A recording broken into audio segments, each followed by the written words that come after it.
Female reproductive जो part starting हो रहा है, जो मेन जो प्राइमरी रिप्रोडक्टिव पार्ट है फीमेल का, वो क्या रहेगा, वो ओवरी पेयर में रहेगा। ठीक है, ओवरी का जो लेंथ होगा 4 से 5 सेंटीमीटर का होगा, और जो विड्थ होगा वो 2 से 3 सेंटीमीटर का होगा, याद रहेगा।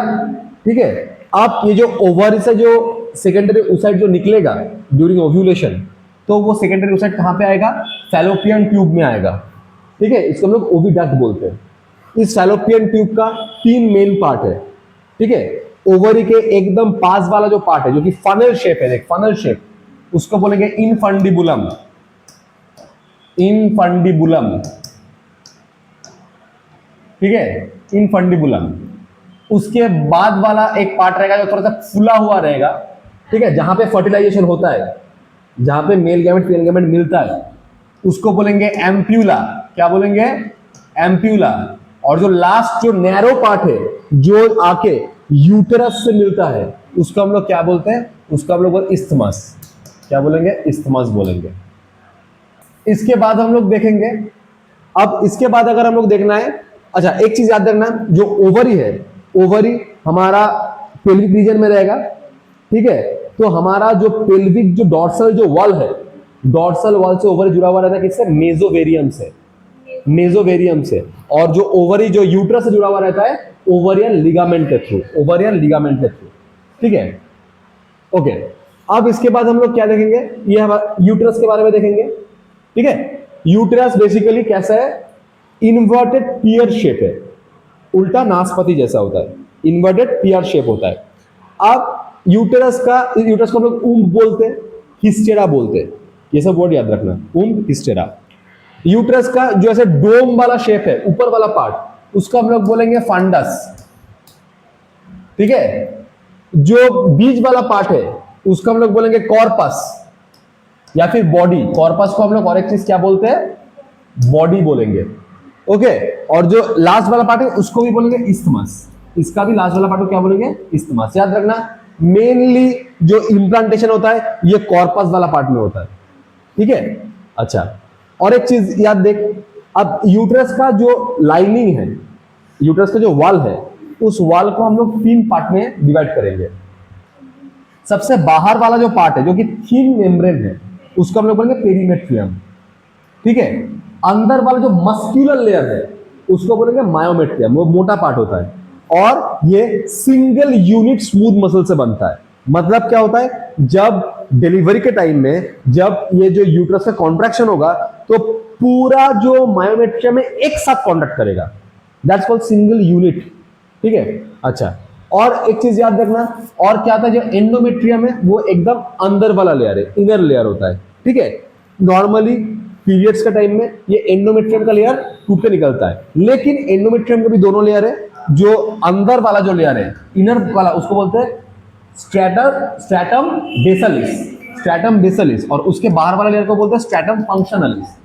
नॉर्मली मेंस्ट्रुएशन के टाइम में फंक्शनलिस टूट के निकलता है। ठीक है, तो क्या देखेंगे, तो यहाँ पे क्या हो रहा है, तो हमारा जो ये फिम्बरी है, जो इनफंडिबुलम का जो फिंगर लाइक प्रोजेक्शन है, वो क्या करता है, ओवरी का जो पेरिफेरी है उसको ऐसे पकड़ के रखता है।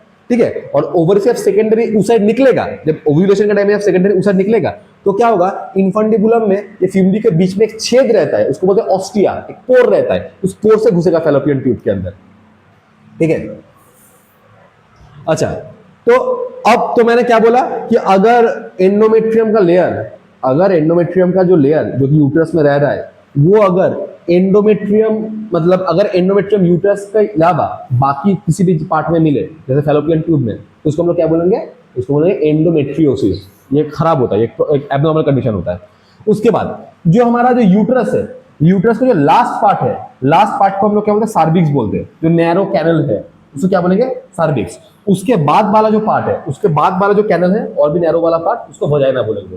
तो याद रखना पड़ेगा, वजाइना आउटर पार्ट नहीं है, ये इंटरनल जेनिटलिया का पार्ट है। ठीक है, ये इंटरनल जेनिटलिया का पार्ट है, और ये ओवरी को छोड़ के बाकी जो पूरा पार्ट है, मतलब फैलोपियन ट्यूब, यूटेरस, सार्विक्स, वजाइना, ये सब क्या है, इसको हम लोग बोलते हैं एक्सेसरी डक्ट बोलेंगे, डक्ट। और एक चीज याद रखना, जो हमारा सार्विक्स है, जो सार्विक्स और वजाइना, जब बच्चा कहां पे रहेगा, बच्चा रहेगा हमारा, इम्प्लांटेशन कहां पे होता है, यूट्रस में होता है, यूट्रस का बॉडी में, कॉर्पस रीजन में। अब जब बच्चा निकलेगा तो क्या होगा, वो सार्विक्स और वजाइना होके निकलेगा, इसीलिए सार्विक्स और वजाइना दोनों को एक साथ हम लोग बोलते हैं birth canal. Okay, birth canal. लेकिन सिर्फ वजाइना को हम लोग बोलते हैं कॉपुलरी कैनल। ठीक है, तो याद रख, हमारे देश में बहुत सारा टैबू है, मतलब बेसिकली पेनिस का साइज को लेके बहुत सारे, मतलब मेल्स में बहुत सारे क्या बोलते हैं, इनसिक्योरिटी रहता है कि पेनिस का साइज कितना बड़ा होना चाहिए, कितना छोटा होना चाहिए। नॉर्मली जो वजाइना तक ही पेनिस घुसेगा, क्योंकि यही कॉपुलेटरी कैनल है, तो इसका लेंथ ज्यादा नहीं है। ठीक है, तो इसलिए पेनिस का साइज उतना ज्यादा इंपॉर्टेंट नहीं, मतलब उतना ज्यादा इंपॉर्टेंट नहीं है सेक्सुअल प्लेजर के लिए। ठीक है, क्लियर बात है ये वाला। अगर हम लोग ओवरी के बारे में देखें तो ओवरी सराउंडेड रहता है किससे, सराउंडेड रहता है जर्मिनल एपिथेलियम का सेल से, जर्मिनल एपिथेलियम। ठीक है, ये जो टिश्यू होता है जर्मिनल एपिथेलियम टिश्यू से सराउंडेड रहेगा, और उसका जो अंदर वाला पार्ट रहेगा उसको बोलेंगे स्ट्रोमा, उसको बोलेंगे स्ट्रोमा। इस स्ट्रोमा का जो आउटर पार्ट है उसको बोलते हैं कॉर्टेक्स, है ना। तो ये कॉर्टेक्स के अंदर क्या रहता है, कॉर्टेक्स के अंदर रहता है फॉलिकल। ठीक है, प्राइमरी फॉलिकल मैच्योर होगा, सेकेंडरी होगा, सेकेंडरी से टर्शियरी होगा, फिर ग्राफियन फॉलिकल होगा। ये सब पढ़ेंगे हम लोग, फॉलिक्यूलोजेनेसिस जब पढ़ेंगे नेक्स्ट क्लास में तभी देखेंगे। तो यहाँ पे क्या रहेगा, वहां पे फॉलिकल रहेगा, कहाँ पे, कॉर्टेक्स वाला पार्ट में। और जो अंदर वाला पार्ट है उसको हम लोग बोलते हैं मेड्यूला। मेडुला में रहेगा ब्लड वेसल्स और नर्व्स रहेगा। समझ में आया बात। इसके बाद हम लोग देखेंगे कि एक्सटर्नल जेनिटलिया। एक्सटर्नल जेनिटलिया को क्या बोलते हैं, वाल्वा। Okay, not vagina, वाल्वा। तो वाल्वा में क्या रहता है, वाल्वा के अंदर सबसे ऊपर में एक कुशन लाइक एक फैटी टिश्यू का जो पार्ट रहता है, लेयर रहता है। ठीक है, जिसके ऊपर प्यूबिक हेयर आता है, उसको हम लोग बोलते हैं mons pubis. Okay, mons pubis बोलेंगे। ठीक है, तो ये फैटी टिश्यू का लेयर है, स्किन से कवर रहता है मॉन्स प्यूबिस, और उसमें प्यूबिक हेयर आता है। उसके बाद क्या रहता है, दोनों लिप लाइक स्ट्रक्चर रहता है, जिसको बोलते हैं लेबिया मेजोरा और लेबिया माइनोरा। लेबिया मेजोरा क्या होता है, एक फ्लेजी टिश्यू का फोल्ड होता है। ठीक है, जो क्या होता है, जो बेसिकली मॉन्स प्यूबिस के नीचे की तरफ रहता है। ठीक है, और क्या होता है, ये मतलब ये पूरा वजाइनल जो ओपनिंग है, ये लेबिया मेजोरा और माइनोरा दोनों उसको मतलब कवर करके रखता है। क्या है, फ्लेशी टिश्यू का फोल्ड है। और हम लोग क्या देखें, जो लेबिया मेजोरा होता है, लेबिया मेजोरा को बुलाता है, ये होमोलोगस टू स्क्रोटम होता है, मेल स्क्रोटम होता है। फिर आएगा क्या, लेबिया माइनोरा। ये लेबिया मेजो, अगर लेबिया मेजोरा बाहर में हुआ तो उसके अंदर में क्या रहेगा, लेबिया माइनोरा रहेगा। ठीक है, लेबिया माइनोरा रहेगा, ये भी फोल्ड रहता है, पेयर्ड फोल्ड रहता है। They are enclose in vestibule. Okay, उसके बाद है हाइमेन। हाइमेन क्या होता है, वजाइना को ढक के, मतलब पार्शियली ढक के रखने वाला। ये क्या होता है, ये एक ऐसा थिन मेम्ब्रेन है जो क्या करता है, वजाइना को पार्शियली ढक के रखता है। ठीक है, नॉर्मली क्या होता है, बोला जाता है कि फास्ट जब इंटरकोर्स होता है तो उस क्वाइटस के टाइम में क्या होता है, जब पेनिस जाके जब मतलब वो मेम्ब्रेन से टच करेगा तो फटेगा, तब ब्लीडिंग होता है। ठीक है, तो इसीलिए क्या होता है, सोसाइटी में ऐसे धारणा है कि क्या, कि जब क्वाइटस होगा, फर्स्ट क्वाइटस के टाइम में ये फटता है और ब्लीडिंग होता है। तो बोला जाता है जो फीमेल सो कॉल्ड वर्जिन है तो उसका क्वाइटस के टाइम में ब्लीडिंग होगा। लेकिन अगर किसी का ब्लीडिंग नहीं हो रहा है तो इसका मतलब क्या बोला जाता है, इसका मतलब वो पहले किसी के साथ इंटरकोर्स कर चुकी है। लेकिन ये धारणा गलत है, क्योंकि मैंने क्या बोला, पहला बात, हाइमेन अलग अलग स्ट्रक्चर का होता है। ठीक है, परफोरेटेड हाइमेन रहता है, ठीक है, एन्यूल हाइमेन रहता है, बहुत सारा अलग अलग हाइमेन होता है। और क्या होता है, सिर्फ ये हाइमेन इंटरकोर्स के टाइम में फटे, ऐसा कोई बात नहीं होता है। ठीक है, जब कोई फिजिकल एक्सरसाइज करेगी, ठीक है, देखना हम लोग रिप्रोडक्टिव हेल्थ में पढ़ेंगे, जब मेंस्ट्रुअल कप्स या टैंपर वगैरह जब इंसर्ट किया जाता है उस टाइम में भी हाइमेन फट सकता है। ठीक है, या फिर सोच के साइकिलिंग करने का टाइम में, हाँ, बड़ा कोई हेवी लोड उठाने का टाइम में, जार्क करने का टाइम में, जब सडन जब जॉल्ट आता है, कुछ झटका लगता है, उस टाइम में भी क्या होता है, हाइमेन टूट सकता है। तो इसके साथ वर्जिनिटी का कोई भी रिलेशन नहीं है। Okay, next, clitoris. क्लाइटोरिस क्या रहेगा, क्लाइटोरिस बेसिकली ये हमारा जो लेबिया माइनोरा और क्या हो रहा है, जो यूरोथ्रल ओपनिंग है, दोनों का जॉइंट में एक स्मॉल फिंगर लाइक एक प्रोजेक्शन है, उसको हम लोग क्या बोलेंगे, क्लाइटोरिस बोलेंगे।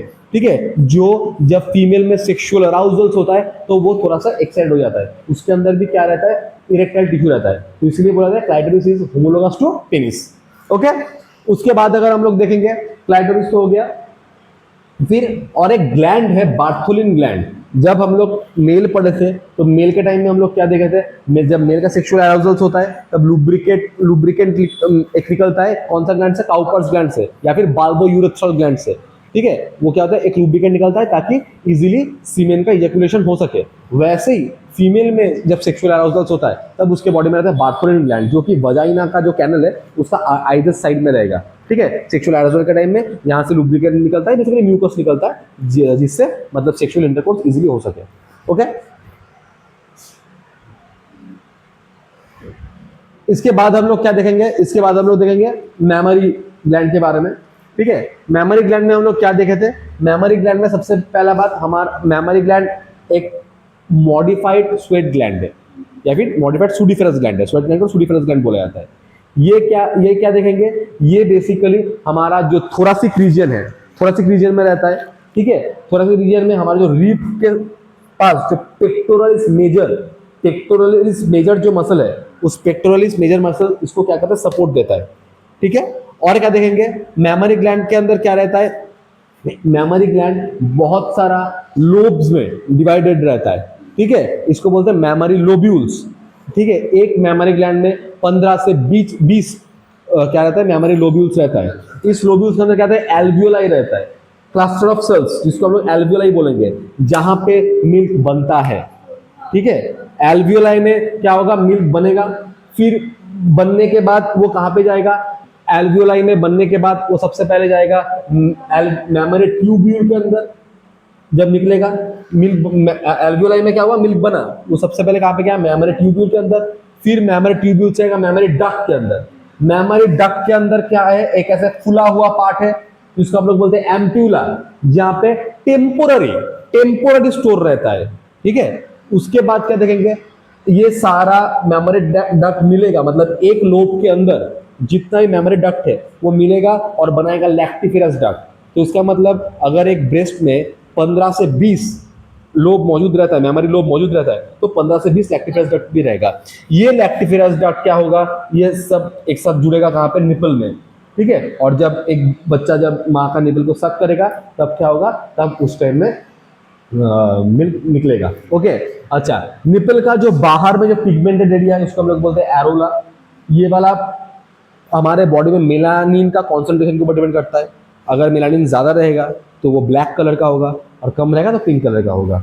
ओके, अच्छा, और क्या होता है, ये मतलब ये जो एल्वियोलाई मैमरी लोब्यूल इसको सपोर्ट देके कौन रखता है, हमारा तो कौन रखेगा, ये इसको हम लोग बोलेंगे फैटी टिश्यू रखेगा। ठीक है, याद है। तो बेसिकली एक ब्रेस्ट का साइज दोनों चीज के ऊपर डिपेंड करता है, फैटी टिश्यू के ऊपर और उसके मेमोरी लोब कितना है उसके ऊपर डिपेंड करता है। ठीक है, तो अगर किसी का ब्रेस्ट का साइज बहुत ज्यादा नहीं है, इसका मतलब ये नहीं कि उसके बॉडी में मिल्क नहीं बनेगा, फैटी टिश्यू कम है। ठीक है, उसको लोब ज्यादा रह ही सकता है ना। तो ये याद रखना बात, बार बार बोल रहे हैं, ये पाथवे ऑफ मिल्क याद रखना। एल्वियोलाई में मिल्क सीक्रेट हो रहा है, बन रहा है, फिर मेमोरी ट्यूब्यूल, फिर मेमोरी डक्ट, फिर वाइडर जो मेमोरी एम्प्यूला होता है जहां पे टेम्पोररी स्टोरेज होता है, फिर लैक्टिफेरस डक्ट, फिर निपल में वो ओपन हो रहा है। ठीक है, अच्छा, लास्ट बात क्या है, हार्मोनल कंट्रोल। एक है प्रोलैक्टिन। प्रोलैक्टिन क्या करेगा, प्रोलैक्टिन हमारे मिल्क बनाता है, उसको बोलते हैं मिल्क फॉर्मिंग हार्मोन या फिर मिल्क सिक्रेटिंग हार्मोन भी बोलते हैं। बारह बोला, सिक्रेट मतलब निकलना नहीं, सिक्रेट मतलब बनना। तो अगर मैंने देख बहुत सारे क्वेश्चन में ये आता है कि मिल्क सिक्रेटिंग हार्मोन क्या, प्रोलैक्टिन बोलना। ठीक है, तो क्या होगा, तो हमारे बॉडी में मिल्क बनाता कौन है, प्रोलैक्टिन। जो कहां पे बनता है, जो हमारे एंटीरियर पिट्यूटरी में बनता है। ठीक है, प्रोलैक्टिन। और क्या रहेगा, प्रोलैक्टिन मिल्क बना रहा है, इसे इसको बोलते हैं लैक्टोजेनिक हार्मोन बोलेंगे इसको हम लोग, लैक्टोजेनेसिस में हेल्प कर रहा है। ठीक है, और जो मिल्क निकल रहा है बॉडी से, जब वो कौन निकल रहा है, ये ऑक्सीटोसिन उसको मिल्क को इजेक्ट कर रहा है। ठीक है, मिल्क इजेक्टिंग हार्मोन कौन है, ऑक्सीटोसिन है। एक चीज देखना, ऑक्सीटोसिन कहां पे बनता है, ऑक्सीटोसिन मेनली बनता है हमारा जो हाइपोथैलेमस में बनता है और स्टोर होता है पोस्टीरियर पिट्यूटरी में, वहां से ऑक्सीटोसिन निकलता है। मतलब पोस्टीरियर पिट्यूटरी कोई भी हार्मोन बना नहीं सकता। ठीक है, वो स्टोर करके रखता है। तो मेनली ऑक्सीटोसिन को बनाता है हमारा हाइपोथैलेमस और वो स्टोर रहेगा पोस्टीरियर पिट्यूटरी में, वहां से निकलेगा। एक चीज देख, हाइपोथैलेमस हमारा ब्रेन का एक पार्ट है। ठीक है, इसका मतलब अगर हम लोग देखेंगे कि किसी का जो मतलब मदर है, जो माँ है, अगर उसका सोच कि वो स्ट्रेस में है, ठीक है, या फिर वो दूसरा किसी जगह में कॉन्सेंट्रेट कर रही है, तो उसका मिल्क इंजेक्शन में दिक्कत आता है, ठीक है, उसका मिल्क इंजेक्शन में दिक्कत है। इसीलिए बोलता है कि जब कोई माँ अपने बच्चे को ब्रेस्ट फीड करवाती है उस टाइम में उसको फोन देखना नहीं चाहिए, टीवी देखना नहीं चाहिए, ठीक है, किसी से बात मतलब बहुत बहुत मतलब क्या बोलेंगे, मन दे के कोई जब हम लोग बात करते हैं वो काम नहीं करना चाहिए, उसको सिर्फ दूध पिलाने में कॉन्सेंट्रेट करना चाहिए। नहीं तो क्या होता है, अगर उसका ब्रेन डाइवर्ट होगा ना तो क्या होगा, उसका मिल्क सिक्रीशन में प्रॉब्लम हो सकता है, ठीक है। अगर वो माँ स्ट्रेस में रहेगी, खुश नहीं रहेगी, ठीक है, क्योंकि याद कर ऑक्सीटोसिन कौन सा हार्मोन है, ऑक्सीटोसिन हमारा हैप्पीनेस लव हार्मोन है ना।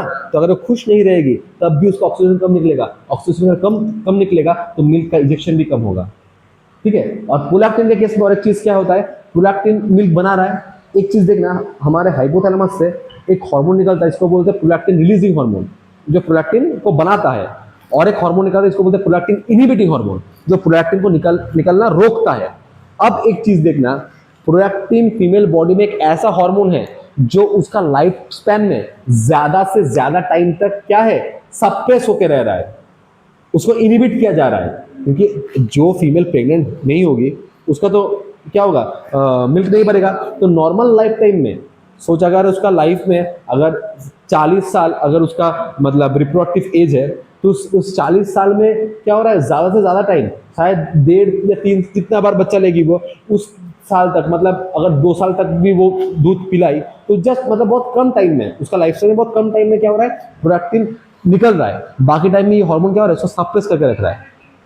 क्लियर है बात। और क्या होता है, ईस्ट्रोजन हार्मोन क्या करेगा, ब्रेस्ट का साइज को इंक्रीज करता है, और जो प्रोजेस्टेरोन क्या होता है, ये ब्रेस्ट के अंदर में जो एल्वियोलाई है, एल्वियोलाई का नंबर बढ़ाता है, ठीक है। क्लियर है बात।